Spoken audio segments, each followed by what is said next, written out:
विकसित भारत जिम रामजी को नहीं बीजेपी कर्मशाला भंजनगढ़ स्थित बीजेपी खुमुसर जिला सांगठनिक कार्यालय जिला सभापति नीलमाधव पात्र सभापतित्व बीभीजी रामजी विषय उपरे जिलास्तरीय कर्मशाला अनुष्ठित हो जाइछि। बीजेपी जिला प्रभारी तथा राज्य संपादक भगवान महांती समेत 16टा विधायक नीलमणि बिशोई, जिला सभापति नीलमाधव पात्र, साधारण संपादक संतोष कुमार पाल, सीमांचल साहू, पुल्लू स्वाई प्रमुख उपस्थित रही केंद्र सरकार द्वारा घोषणा होइथिबा एभली प्रस्ताव तृणमूल स्तर में कार्यकारी हेबार यथार्थता संक्रांत अवगत कराइथिले। यासह जिलार विभिन्न निर्वाचन मंडल आसिथिबा दलीय कर्मी को आयोजित कर्मशाला जोग देथिले। अन्य पक्षरे मनरेगा योजना बाबद विरोधी कांग्रेस दल बहुत गर्जन करुछि। सेमाने गला पाट दे दुर्नीति करबा जानिछथि। जल बिहुने मात्र अवस्था जहाँ दुर्नीति बिहुने कांग्रेस दलर अवस्था सेया बोली सामाजिक सम्मेलन में निजर प्रतिक्रिया रखिथिले जिला प्रभारी श्री महांती। एणु केंद्र सरकार निष्पत्ति नैथिबा विकसित भारत जी रामजी योजना को सठिक ढंग से तृणमूल स्तर में कार्य करने लोकंकु सचेतन करने को आह्वान देथिले। आयोजित कार्यक्रम में अन्य मध्य उपसभापति सुनील पाढ़ी, समीर नायक, प्रतिमा साहू, गीतांजलि नायक, एमपी प्रतिनिधि संतोष तियाड़ी एवं महेंद्र पंडा समेत बहु वरिष्ठ कर्मकर्ता, दलीय कर्मी एवं समर्थक माने सामिल होइथिले। आजिर उद्देश्य होची बीबीजी रामजी जो मनरेगा योजना बदल जो आरंभ कर आम मैंने सांबादिक सम्मेलन डाकिଛୁ एवं आमर एटी उपस्थित अच्छा आम जिला सभापति एवं आमर जिलार प्रभारी भगवान महांती से आपण मानकर प्रश्न उत्तर देवा प्रस्तुत अच्छा। बीबीजी रामजी आज जनजागरण अभियान जो चली सारा देश में तार जिला स्तरीय कर्मशाला आज ये अनुष्ठित है।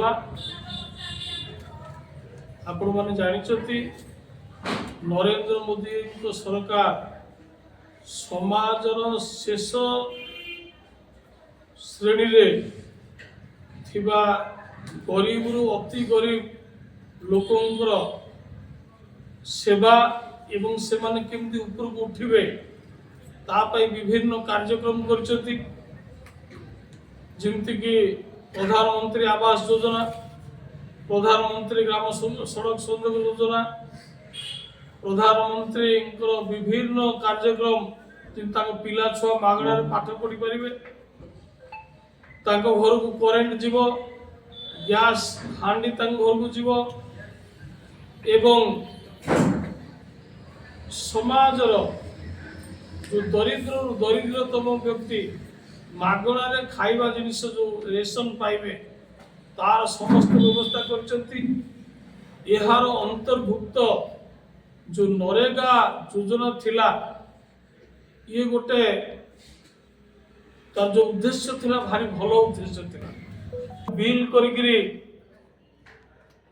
जंत्री मंत्री तंत्री एवं ऑफिसर मानकर पॉकेट को से पैसा जाऊला तार जो गला बाट को बंद कर देले प्रधानमंत्री नरेंद्र मोदी एवं तार ना भी बदली गला बीबीजी रामजी नारे कार्यक्रम चली आरंभ हो सारे। वर्तमान यही योजना माध्यम कौन कौन काम हम ना आगुरी केवल माटी काम होता तार किसी तदारख करने किए नथिले एबे किंतु गाँ गाँ रे गाँ लोक माने तांको गाँ सभारे से डिसाइड करेंगे तांको गाँ को कौन काम दरकार जो काम गाँ गाँ रे गोटे संपत्ति तैयारी कौटी पानी जीवाई जलसेचन व्यवस्था कौटी पानी धरी रखापी पोखरी तैयारी हम कौटी रास्ता तैयारी हम कौटी कौन तैयारी हम कौटी अमल करने खला तैयारी हम कौटी कौन तैयारी हम ସେମାନେ ଡିସାଇଡ୍ କରିବେ। ଏସି ରୁମ୍ରେ ବସିକିରି ଏ ଯୋଜନା ହେବ ନାହିଁ। ଗାଁ ଲୋକ ଯାହା ସ୍ଥିର କରିବେ ସେ ଅନୁସାରେ କାମ ହେବ। ଆଗ ସେଥିପାଇଁ କୌଣସି ଟେକ୍ନୋଲୋଜିର ବ୍ୟବହାର ବିବର୍ଜିତ ଥିଲା। ଏବେ ଟେକ୍ନୋଲୋଜିର ବି ବ୍ୟବହାର କରିବା ପାଇଁ ଏ ଆଇନରେ ପ୍ରାବଧାନ ରହିଛି। ଏ ଆଇନ ଅନୁଯାୟୀ କୋଉଠି କାମ ହେଲା ସେଇ କାମଟା କୁ ଟେକ୍ନୋଲୋଜି ମାଧ୍ୟମରେ ସେଟେଲାଇଟ ମାଧ୍ୟମରେ ମଧ୍ୟ ତାକୁ ଦେଖିକିରି ତାର ବିଲ୍ ହବ। ଆଗରୁ କେବେ ବିଲ୍ ହବ ତାର କୌଣସି ନିର୍ଦ୍ଦିଷ୍ଟ କିଛି ନଥିଲା। ଏବେ ପ୍ରତି 7 ଦିନରେ କାମ କରିବା ଲୋକଙ୍କୁ ପେମେଣ୍ଟ ହବ। ଅତି ଅଧିକାରେ ତାକୁ 2 ସପ୍ତାହ କରି ହବ। ତାଠୁ ଯଦି ଅଧିକା ହେଲା ତେବେ ଏ ସମ୍ପୂର୍ଣ୍ଣ ପଇସାର ସୁଧ ତାକୁ ଦେବା ପାଇଁ ବାଧ୍ୟ। ଯେଉଁମାନେ କାମ ମାଗିବେ କିନ୍ତୁ କାମ ଦେଇପାରିବେ ନାହିଁ ତେବେ ତାଙ୍କୁ ପେନସନ ଦେବାକୁ ବାଧ୍ୟ। ବେକାରୀ ପେନସନ ତାଙ୍କୁ ଦେବାକୁ ବାଧ୍ୟ। এটা ଗଲା ସମୟରେ ଯେଉଁ ନିୟମଟା ଥିଲା ସେ ନିୟମଟା କେବଳ ନିୟମରେ ରହିଗଲା, ତାର କାର୍ଯ୍ୟକାରିତା ହେଉନଥିଲା। କିନ୍ତୁ ଏବେ କଡ଼ାକଡ଼ି ନିୟମ ହେଇଛି। ତାର ଯଦି କାର୍ଯ୍ୟକାରୀ ହେବ ନାହିଁ ତାର ଜବାବଦେହି ଯେଉଁ ଅଫିସର ଥିବେ, ଯେଉଁମାନେ ଥିବେ ତାର ସମ୍ପୂର୍ଣ୍ଣ ଭାବରେ ତାର ଓନରସିପ୍ ତା ପାଖକୁ ଯିବ ଏବଂ ସିଏ ସେଇଥିପାଇଁ ଜବାବଦେହି ହେବ। ତାର ଦଣ୍ଡ ବି ବଢ଼ିବ। ସେ ଆଗରୁ ମାତ୍ର 100 ଦିନର କର୍ମସଂସ୍ଥାନ ଯୋଗାଇବା ପାଇଁ ଗ୍ୟାରେଣ୍ଟି ଥିଲା ନରେଗାରେ, କିନ୍ତୁ ଏଇ ଆଇନରେ 125 ଦିନର ଜବ୍ ଗ୍ୟାରେଣ୍ଟି ନରେନ୍ଦ୍ର ମୋଦି ଆମର ପ୍ରିୟ ପ୍ରଧାନମନ୍ତ୍ରୀ ଦେଇଛନ୍ତି। 125 ଦିନର କାମ ତାକୁ ଦେବାକୁ ବାଧ୍ୟ।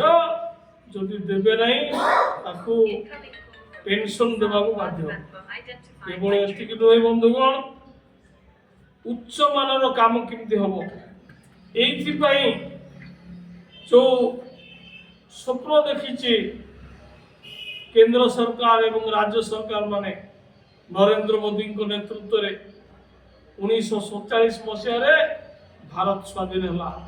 କିନ୍ତୁ 2047ରେ ପୃଥିବୀ ଦେଖିବ ଯେ ଭାରତ ଏକ ଉଚ୍ଚ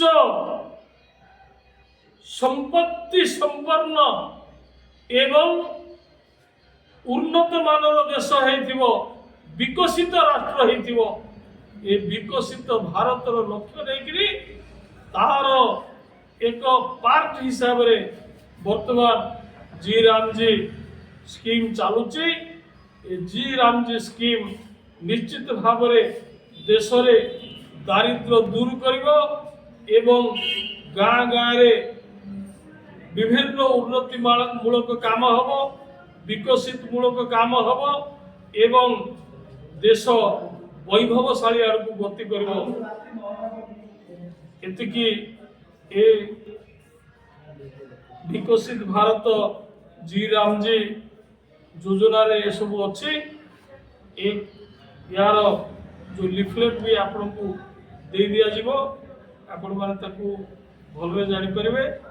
एतिकी कहिकरी वक्तव्य शेष करू। सर केंद्र सरकार मो पक्षरु याकनी जो परिकल्पना करछन्ती ये तो गोटे निष्ठार भल पदक्षेप, किंतु सर ये पदक्षेप नेला पर विभिन्न विरोधी दल मान याकनी जो विभिन्न कथा कहते से बाबत सर कौन प्रतिक्रिया रहे? नरेगा जिते उठिला सब बेसी पार्टी कर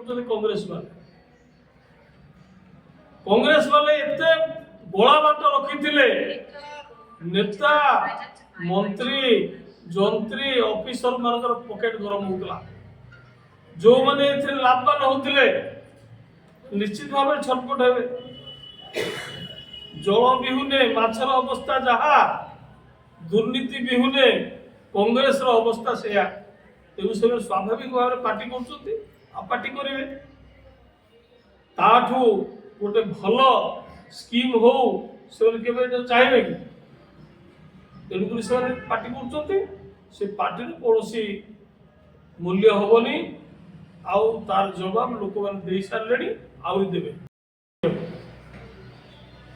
ये जो VV जीराम जी योजना ये एक जुगांतकारी पदक्षेप लोकों को हाथ को क्षमता लोकों को हाथ रे पैसा आउ निश्चित 7 दिन भितर पैसा अति अधिकार 2 सप्ताह ताठू अधिका हो पारिबो नाही एभली क्लियर कट योजना बोधे भारत रे केबे ही नथिला एक जुगांतकारी पदक्षेप नरेंद्र मोदी एटा गाँ गाँ रे रिवोल्यूशन आनिबो एवं एक जुगांतकारी योजना हिसाब रे परिगणित होबो लोक तार सुफल पाइबे एवं दारिद्र्यर हार निश्चित भाव में कमिबो विकास बढ़िबो एवं देश वैभवशाली गंजाम जिला प्रतिनिधि अमरेंद्र कुमार पटनायक का रिपोर्ट ओडिशा टुडे।